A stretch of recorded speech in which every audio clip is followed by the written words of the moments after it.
Y el hombre vino. Sos muy ocupado, Gary. No es que no querrás ir a ningún lado, es que no tenés tiempo. Gracias, Carlos. Ya era hora de que me invites al estudio. Claro, sí. No, en realidad sí hemos estado a través de Sí. las entrevistas que han hecho. Bueno, yo creo que la situación amerita ocuparse y preocuparse de lo que está pasando en el mundo, en el país, en la región. Es una genuina sobreocupación en beneficio de todos.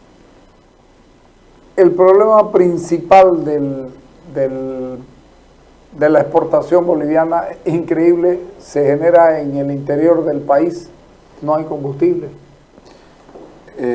Bueno, ahí tenemos dos versiones, ¿no? Claro. Por una parte, desde yacimientos del gobierno, que se dice que la provisión está garantizada y que no va a faltar, pero por otra parte, las colas, los reclamos. Están trabajando hoy con una bomba.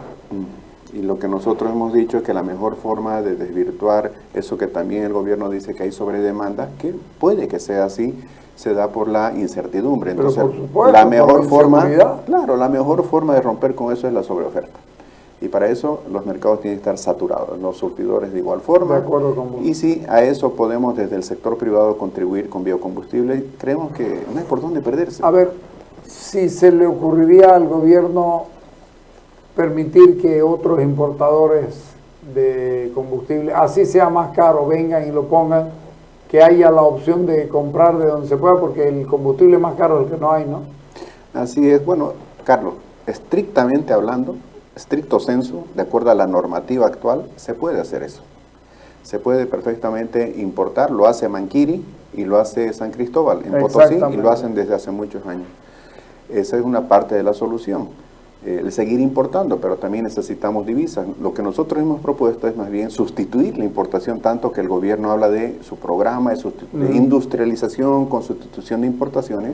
Hemos avanzado un tantito en lo que hace el bioetanol para disminuir la importación de gasolina, un combustible fósil versus un combustible verde, ecológico. Usado todavía en un mínimo cuando sabemos que puede llegar a 23%. Al 25%, de acuerdo a lo que dice la ley 1098 del año 2015. Dice que podemos mezclar hasta el 25% y ojo, que Paraguay y Brasil ya han ido por el 27%. Pero podríamos hacer lo mismo también en el caso de biocombustible. Y debemos lamentar que por qué no lo hicimos antes, ¿no? Cuando nosotros con CAINCO, IPSA y CAINCO en el año 2008 presentamos un estudio, 400 páginas, se hizo libro al final, se llamó Biocombustibles Sostenibles en Bolivia. Y dábamos muchas y buenas razones para entrar en este campo de Estamos producción. hablando que por cada millón de litros de gasolina pudiéramos ahorrar 25%, La cuarta parte. 250.000 litros. Pero ¿qué tal si el día de mañana tienes autos flex que pueden cargarte el 100%? No mezclar. Eso sería una maravilla. Mira, yo no sé si sabes. En Brasil ya hay. Yo no sé si sabes, pero en Alemania, leía la semana pasada, hay una feria, una gran feria internacional, una empresa brasilera ha ido y ha presentado biodiesel a base de etanol, a base de un combustible que para nosotros es gasolina, pero lo están haciendo diésel. Entonces, no podemos entender. ¿El sorgo? El etanol lo puedes sacar idealmente de la caña de azúcar, subsidiariamente del sorgo, del maíz, puede hacer de yuca, Dice de que arroz. el del maíz todo. puede ser mejor incluso porque tiene más poder calórico, ¿no? Sí, todos tienen sus contrapesos al final del día, y lo mejor de todo, por ejemplo, si se hiciera de maíz o se hiciera de sorgo, queda la burlanda, que eso sirve para alimentación animal. O sea, no pierdes nada, o sea, por todas partes. Esa es la ventaja del biocombustible, que no pierde nada, porque finalmente, si es de caña, lo ocupan para la biomasa, para hacer electricidad. Y también alimento balanceado. También. Ahora, nosotros decíamos, ¿no? 5 buenas razones para entrar en el campo de biocombustibles, bioetanol, biodiesel. En primer lugar, estamos hablando de que vamos a ahorrar divisas, en momentos en que las divisas están faltando en el país. Ojo, nosotros lo dijimos allá, en pleno auge.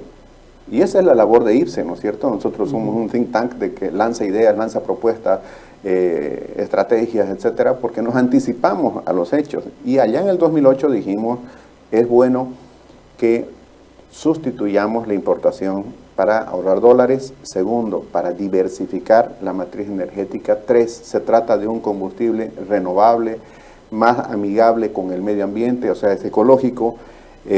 Y algo muy importante, no compromete la seguridad alimentaria, al contrario, nos hace avanzar en la soberanía alimentaria, porque la proteína o la fibra el día de mañana, vegetal o fibra también vegetal, lo puedes transformar en carne, o sea, puedes transformar en otros subproductos, ¿no? Alimentar a vacas para que te den leche, para que te den, de ahí sacas queso, mantequilla, etcétera. Pero algo que es fundamental, Carlos, y cuando dijiste millón, pensé que te ibas a referir a un dato que es brutal. En el sector de hidrocarburos, tú necesitas $1 millón para generar un empleo. Es verdad. Un pozo te cuesta 40, 50 millones de dólares si es exitoso, y con eso vas a generar 40 empleos, 50 empleos. En agricultura, con $10,000 generas un empleo. Eso quiere decir 100 veces más por cada millón. Ahora te imaginas, los economistas sabemos que dentro de todas las actividades económicas, la que mayor efecto multiplicador tiene es el del sector de la agricultura, de la ganadería. ¿Por qué? Porque, a ver, para que entienda la audiencia, cuando traemos $1 millón en gasolina o en diésel, ¿qué estamos ganando? La provisión del combustible, es cierto. Traemos el combustible, pagamos $1 millón, subsidiamos o subvencionamos al productor extranjero, porque de otra forma no podría vender en ese precio, o sea, nos vende caro para que lo venda barato y yacimiento. Y además... Ese es otro drama que tendremos que tocarlo en algún momento. Y así es, y además, ese diésel fósil, ya cuando se combustiona, nos proporciona calor, nos proporciona contaminación, gases de efecto invernadero. ¿Ok? Ahora, ¿qué pasa con los biocombustibles? Con el diésel, biodiesel o bioetanol. Anda sumando, y en cada paradita de la cadena de valor van a haber ingresos que se van generando. Supongamos que la caña, tienes que comprarle el cañoto, la semilla a alguien o producirlo. Tienes que preparar el terreno, tienes que sembrar la caña, tienes que fertilizar en su crecimiento, tienes que fumigar cuidando el cultivo, tienes que cosechar a mano o con máquina, tienes que transportar hasta el ingenio, y ahí lo tienes que procesar para sacar de una caña. El bioetanol es un subproducto. Tienes azúcar, tienes bioabono, tienes alimento balanceado, energía eléctrica, etcétera, ¿no es cierto? En cada 5 años tenés que renovar tu tierra, revolcarla, como dicen ellos, para volver a sembrar, porque la caña da por 5 años. Así mismo, pero si te fijas, alrededor de todo esto hay generación de empleo, tanto directo en la cadena que he mencionado, como los transportistas, los metalmecánicos, los que venden alimentos, etcétera. Es un efecto multiplicador increíble. Primer concepto. Segundo, eso no se puede hacer sin inversión de capital nacional. Tercero, ahorras divisas. Cuarto, generas ingresos para la familia. Quinto, el impuesto para el Estado.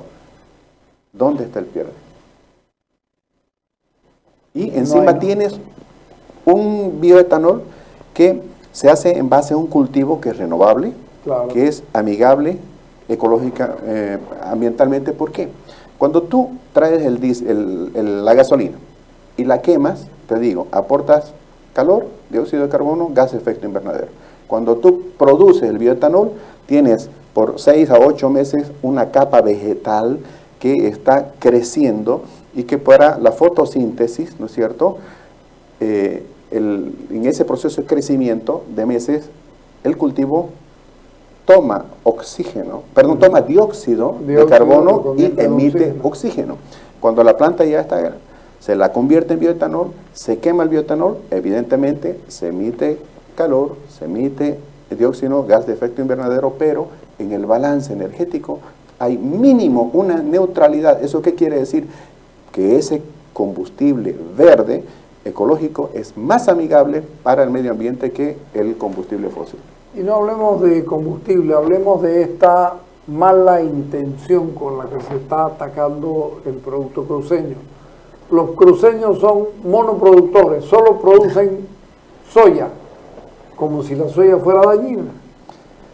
Pero comen de eso, ¿no es cierto? Claro, el comen. pollo que va, el huevo que va de acá, el queso. Pero hablemos de todo lo que se exporta, porque vos sos Ajá. especialista en esto, Sí. y sos el que se encarga de que Sí. la logística funcione. A ver, hemos escuchado, pues, bien, azorados, ¿no es cierto? Porque Azorados, se sí. entiende que si alguien va a salir a la palestra, si alguien se precia de ser conocedor de la realidad para opinar sobre temas económicos y productivos, debería estar bien informado y en conocimiento de una realidad que es suya, porque Santa Cruz no es pues una republiqueta, Santa Cruz es Bolivia, pero el problema es que desde el interior de Bolivia muchas veces se habla de memoria o se habla desinteresadamente o se desinforma y se generan posverdades, ¿ok? Entonces nosotros hemos escuchado en línea con tu preocupación decir, por ejemplo, que la agricultura en Santa Cruz es extractiva, es una actividad extractivista. Segundo, hemos escuchado... O sea, la sacás y nunca más crece. Es que deben pensar que es igual que la minería o que Claro, el gas, ¿no? O sea, parece que hasta ahí llegaron sí. en su conocimiento. Pero además, osan decir que la soya es un monocultivo, ¿no? Entonces, ellos ignoran que... y además que es depredadora, que este es un modelo inventado. Hasta Raimi Ferreira he escuchado hablar de que el modelo de desarrollo cruceño es un invento. Y yo dije, pero qué bueno que alguien diga que es un invento porque es verdad.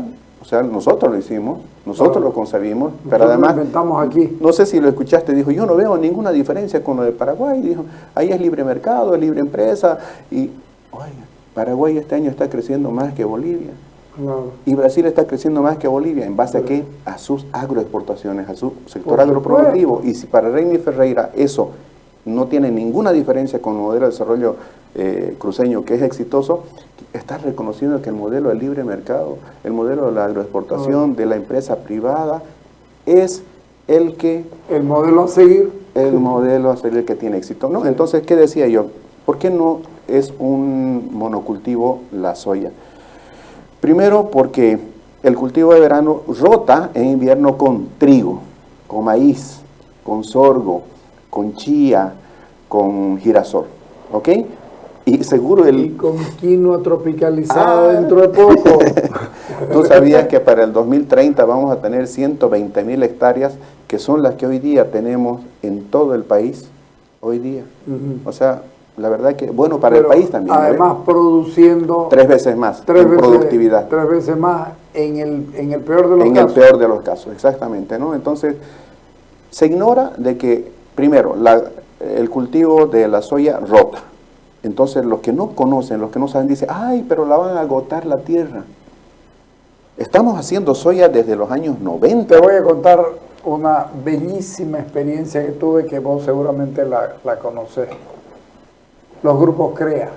Por supuesto. Me fui a una reunión, me invitaron. Qué bueno, qué bien. Y habría que invitarlo a este señor a una reunión. Había uno de los productores que lo expone su caso ante varios y le dice, mi crecimiento es del 4.5% anual y no puedo crecer más, no sé por qué. Y se le ocurrió a otro decirle, ¿no será que tus tierras están cansadas?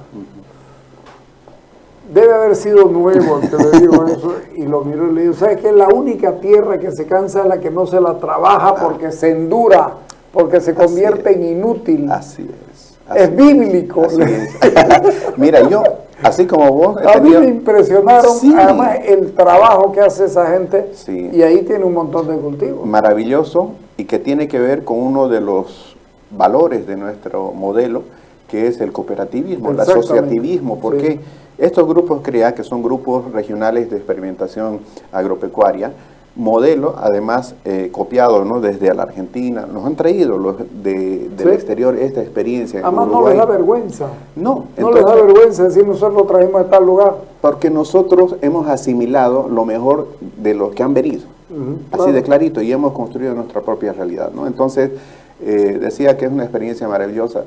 Y bien que tocas el tema del agotamiento de la tierra o no. ¿Por qué? En el interior la tierra está agotada, porque la labran, la revuelcan en cada vez, en cada siembra. Aquí la diferencia la marca la siembra directa. Venimos teniendo esta soya desde los años 90, ¿no es cierto? y cada año que pasa es al contrario. La tierra se vuelve más fértil. ¿Por qué razón? Por el compost. Porque resulta que... Por el famoso maíz pasto. O el rastrojo, ¿no es cierto? Entonces, ¿qué pasa? Cosechan la soya, la corta la máquina y deja el rastrojo como una capa vegetal, primera capa vegetal, ¿ok? Los agricultores esperan que haya humedad, llueve, inmediatamente siembran, pero no hacen surco. Vienen las máquinas que están programadas con computadora y dependiendo del terreno, la distancia, etcétera, van haciendo la carga de semilla, ¿ok? Ahora, de semilla, otra vez, de trigo, de maíz, de girasol, de sorgo, de chía, etcétera, ¿ok? Alguien dirá, pero esa pobre tierra se va a acabar de estéril. No, mentira. Porque resulta que la soya, mira, esto es maravilloso. La soya cuando va creciendo, va tomando nitrógeno del aire y va creando alvéolos en sus raíces. Esas raíces, yo he visto raíces de más de 1 metro, Carlos, y vos la tenés clarísima. Esas raíces, cuando se corta la planta para cosechar la soya, se quedan como venas, claro, huequitos, que cuando llueve entra el agua, entonces hay humedad, no se pierde, no es como que si estuviera compactada la tierra, como generalmente está en el altiplano, el agua rebota o si no, se evapora. Sí. Entonces, en esa humedad permanente, ahí encima con la primera capa vegetal de la soya, se genera un microambiente que fertilizan la tierra, ¿no es cierto? Microorganismos, ¿ok? Que las va asimilando junto con la humedad y el nitrógeno, las plantas de invierno. ¿Cómo le devuelve la campaña de invierno la fertilidad de la tierra? La soya es una planta pequeñita, pero el maíz es grandote, ¿no? El follaje que tienen estos cultivos de rotación son bastante densos. Otra vez se cultiva, crece, cortan y todo ese follaje queda así, ya no chiquito como la soya, así. Entonces esa es la forma como se vuelve a proteger la tierra de la erosión eólica, de la erosión hídrica y además se le da fertilidad. Y por eso es que llevamos décadas y esto se sigue haciendo. ¿Cómo hacemos para que entiendan todo esto? Bueno, como pasó conmigo, hay que ir al lugar como lo hiciste tú, hay que ir al lugar y mostrarles y demostrarles que ellos están en un error y nosotros no nos debemos jactar de lo bien que hacemos, de lo bien que lo hacemos. En realidad ellos lo tienen que verificar in situ. Tenemos que comunicar más también, Carlos. Yo soy un crítico en esa parte. Hemos dejado que muchas posverdades se instalen porque no hemos sido capaces de mostrar las cosas bien que hacemos. Y vos sabes que cuando alguien no habla de las cosas buenas que hace, alguien va a hablar de las cosas malas que no hace, ¿no? Eso es posverdad. Nuestras rutas de importación de hidrocarburos, sea de combustible de diésel o de gasolina, tenemos el problema de que para traerlos por el río hay temporadas que se nos cae mucho. ¿Cuándo vamos a trabajar en eso seriamente para posibilitar que esto sea anual? Mira, tú decías hace un momentito que las principales dificultades para la exportación están en el país, son internas. Y lamentablemente nosotros hemos insistido tanto en que debería ser una política de Estado de Bolivia y de interés estatal, especialmente cuando ya perdimos la salida soberana que se decía, ¿no es cierto?, por el Pacífico, ¿no? Para tener una salida permanente 365 días del año por la hidrovía Paraguay-Paraná. Entonces, para eso, una primera etapa tendría que ver con el dragado del Canal Tamengo, la eliminación del obstáculo que tenemos con la toma de agua frente a Corumbá, algunos recodos en la bajada de la hidrovía en territorio paraguayo. ¿Y eso cómo se hace? Con una política que lleve a la hidrovía a convertirse en un corredor... Una carretera. Un corredor fluvial de integración. Ya eso no te iba a decir, además, una asociación desde Brasil, Bolivia, Paraguay, Uruguay y Argentina. Mira, lo dijimos juntos, ojalá que se escuche todos al mismo tiempo. Lo hemos hablado con Hombre, Cancillería. sí, Es tan sí, obvio, ¿no es cierto? claro. Es tan obvio. Ahora, ¿Vos crees que no van a querer los paraguayos y los uruguayos? No. Además, cada uno tiene algo para darle. Bolivia tiene algo para darle a ese corredor. te voy a dar una mala noticia. A ver. Este año, una de las razones que han explicado la caída, pero brutal, de las exportaciones. Brutal, Carlos. Yo Brutal. lamento decirlo, pero creo que este es el año que más van a caer las exportaciones. ¿Más que la pandemia? Más. Lamentablemente, hasta agosto, entre enero y agosto, ya tenemos una caída del 24% en valor, de 20% en volumen. En valor. Eso significa que en valor, entre enero y agosto, comparativamente a los 8 primeros meses del año pasado, las exportaciones han caído casi 2.300 millones de dólares. ¿Y en volumen? 2 millones de toneladas. ¿Ya? Entonces, uno de los factores, te decía, aparte de los bloqueos, caída de precios, recesión en el mercado internacional, etcétera, fue que no hubo barcazas. ¿Por qué? Porque Brasil está acaparando barcazas. Y vos sabes de que camarón que se duerme se lo lleva a la corriente, ¿no? Entonces, cuando nosotros deberíamos precautelar esa salida, deberíamos tener ya nosotros hace cuánto nuestro astillero para hacer barcaza. Por supuesto. Porque esa es una salida internacional y es soberana, son aguas internacionales. Nos falta la visión conjunta, y tenemos la 3 agenda puertos público-privada. interesantes, ¿no? 3 y podrías construir 20 más. Paraguay, ¿sabes cuántos puertos tiene? Más de 40 puertos y es un puñete Paraguay. Deberíamos ver lo que está haciendo bien Paraguay. ¿Por qué está por crecer ahora más de 4% y Bolivia entre 2 y 3%? ¿Por qué? ¿En qué se está fundamentando? En su sector agropecuario, en su sector agroindustrial. Mira, acaba de abrirse el mercado de Estados Unidos para la exportación de carne bovina paraguaya. Imagínate, Estados Unidos, un mercado de altísimo poder de compra. Y nosotros los del Nelore Moncho, de mejor calidad en el mundo, buena carne. No tenemos esa posibilidad. Ahora la tenemos con China y bien nos ha ido bien con China, sí. Pero pues mientras más oportunidades tengamos, así sea. Acaba, por ejemplo, el Ministerio de Desarrollo Rural y Tierras anunciar de que al año nos van a autorizar exportar 37.000 toneladas de carne. Pero hombre, dice que este año vamos a llegar a 25.000 y el año pasado fueron 20. Si tú consideras el dato de las 20.000 toneladas del año pasado de carne, Brasil más exporta 4 millones de toneladas. Comparémonos con Paraguay, que es un poquito más grande que Santa Cruz, ¿no es cierto? Sí. Paraguay, tengo el dato, Paraguay, el año 2018 Paraguay exportaba ya 260.000 toneladas. Nosotros el año pasado, considerando los despojos comestibles y las hamburguesas, el año pasado hemos exportado 33.000 toneladas. ¿Ah?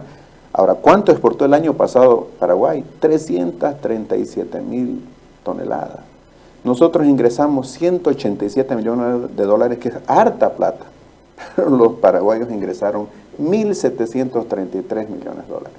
Y este año, hasta el mes de octubre, ellos ya llevan exportando 1.179 millones de dólares por 246.000 toneladas. Bolivia, hasta el mes de agosto, llevamos 26.000 toneladas y 120 millones de dólares. La diferencia, Carlos, y fíjate esto es realmente gravitante y estratégico. En Bolivia, este porcentaje es del 2% sobre el total de la exportación. En Paraguay es 17%. Incidente, ¿no es cierto? Entonces, se puede. Paraguay tiene cerca de 14 millones de cabezas, nosotros tenemos cerca de 11 millones. No es mucha la diferencia. ¿Qué es lo que está faltando? La política pública privada, el trabajo conjunto, la confianza que debe haber entre gobernantes, gobernados, sabiendo que vivimos en un mismo país, ¿no es cierto? Y que lo que nos vaya bien a él les va a ir bien al gobierno, le va a ir bien al país. Y nos falta un poquito hablar, y quiero que lo toquemos así, aunque sea tangencialmente, el tema de los organismos genéticamente modificados, porque yo no he visto que la gente se esté muriendo por comer OGM. No, de hecho, o sea, en el mundo están permitidos los alimentos transgénicos, hay que decirlo así, sin miedo, desde el año 1996.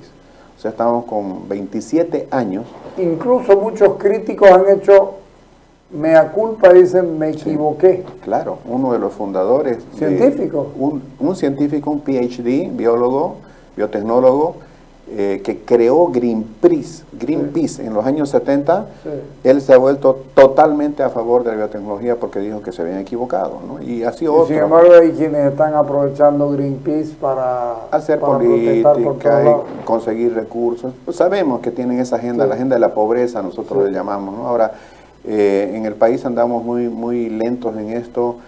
Brasil, con el gobierno socialista de Lula, aprobó la biotecnología, le ganó a la Argentina, que había empezado antes, en el 96, Lula lo hizo en el 2007 más o menos, y le ganó, ahora tiene más eventos. Es más, en Brasil, Embrapa, que es una empresa, una entidad estatal, produce eventos transgénicos, frijol, caña de azúcar.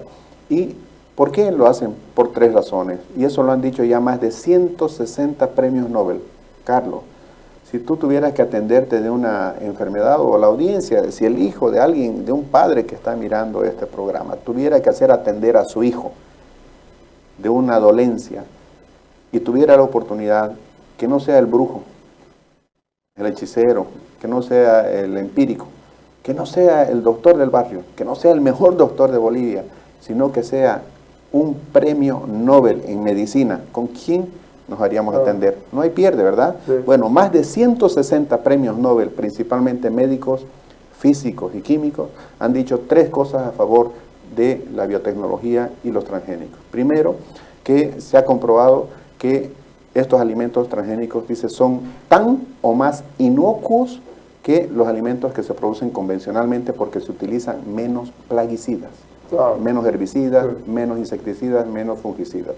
Segundo, han dicho que la producción de alimentos con semillas genéticamente mejoradas son más amigables con el medio ambiente. ¿Por qué? Porque como se fumiga menos, se gasta menos diésel, se quema menos y se agrede menos a la naturaleza, pero además hay menos veneno en el campo. En la tierra. Y lo tercero, y lo principal, que es de gran beneficio para los agricultores y remarcan principalmente para los pequeños, que cuando les ataca la plaga son los que más pierden. Entonces, la biotecnología, ¿qué te ayuda a hacer? A través de la transgénesis, por ejemplo, que es uno de los métodos, digamos, te ayuda a abaratar costos de producción. Te aumenta el rendimiento, por lo tanto el volumen, y tienes más ingresos. ¿Dónde está el pierde? En el mito, en la ideología y en la agenda, ya sea comercial, ya sea personal, para oponerse y conseguir recursos de los que están en contra de la avance. Un día vamos a hablar de las patentes, para que no digan están queriendo guardarlo esto y no decir nada, porque es bueno hablarlo, ¿no? Las patentes para las semillas transgénicas. Exactamente, sí. Yo les contesto mostrándoles esto. Esto también tiene patente. Y para utilizarlo pagamos, ¿no ves? Porque nos sirve. Nadie va a pagar más caro por una semilla si no le va a rendir. Es mejor comprar un producto que sea más caro, que me rinda, a comprar algo que sea más barato y que me lleve a un colapso económico. Además, consumimos productos transgénicos por montones que entran de contrabando. Y además, el camote, ¿te gusta el camote? Sí. ¿Sabías que es transgénico? Claro, es un invento, ¿no? Transgénico natural. Claro. Lo hizo la naturaleza, lo inventó la naturaleza. O sea, es que hay mucho mito, hay mucho desconocimiento y hay una técnica del temor para que la gente se desinforme y rechace aquello cuando lo estamos comiendo cada día. Ok, te agradezco por venir. Gracias. Gusto verte de nuevo. Bendiciones, muchas gracias.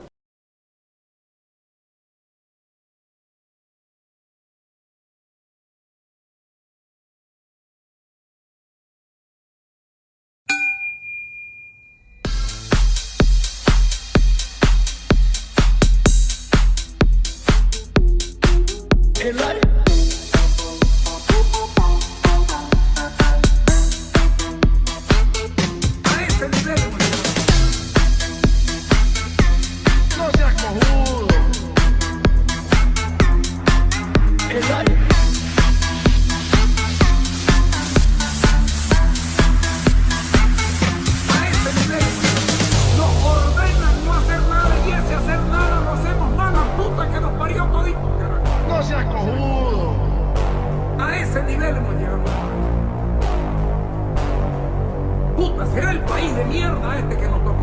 Nos ordenan no hacer